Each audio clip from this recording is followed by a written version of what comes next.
Hello दोस्तों, नमस्ते, प्रणाम। मैं संजू निषाद आप सभी का स्वागत करती हूँ। और हम ही बार बार पिसते हैं, क्या करें, मजबूरी है। और आज हम लेके आए हैं नाच गीत।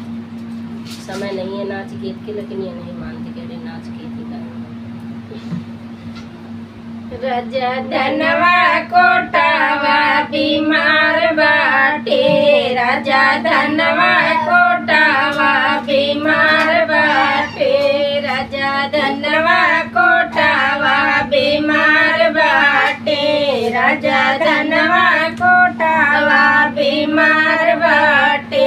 धनवा कोटावा धना अब आओ करे, धनवा कोटावा धना अब खाओ करे, राजा खिचड़े बनावा बीमार बाटे, राजा खिचड़े बनावा बीमार बाटे,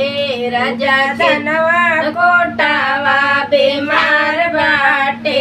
राजा धनवा कोटावा बीमार बाटे, खिचड़े बनाया धना अब खाओ करे, खिचड़े बनाया धना अब खाओ करे, राजा चम्मच से खियावा बीमार बाटे, राजा चम्मच से खियावा बीमार बाटे, राजा धनवा कोटावा बीमार बाटे, राजा धनवा कोटावा बीमार बाटे, राजा धनवा कोटावा बीमार बाटे,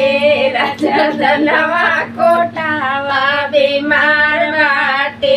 चम्मच खियाया धना अब खाओ करे, चम्मच से खियाया धना अब खाओ करे, राजा बिस्तर लगावा बीमार बाटे,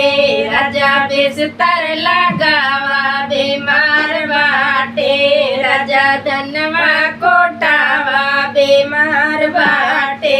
राजा धनवा कोटावा बीमार बाटे, बिस्तर लगाया धना अब खाओ करे, बिस्तर लगावा धना अब खाओ करे, राजा मुड़वा दबावा बीमार बाटे, राजा मुड़वा दबावा बीमार बाटे, राजा धनवा दबावा बीमार बाटे, राजा धनवा कोटावा बीमार बाटे,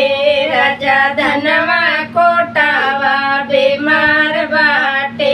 राजा धनवा कोटावा बीमार बाटे, बिस्तर लगाया धना अब खाओ करे, गड़वा दबाया धना अब खाओ करे, गड़वा दबावा धना अब खाओ करे, राजा सुत जाल गैया बीमार बाटे, राजा लगे न सोता बीमार बाटे, राजा लगे न सोता बीमार बाटे, राजा धनवा कोटावा बीमार बाटे, राजा धनवा कोटावा बीमार बाटे, राजा धनवा कोटावा बीमार बाटे, राजा धनवा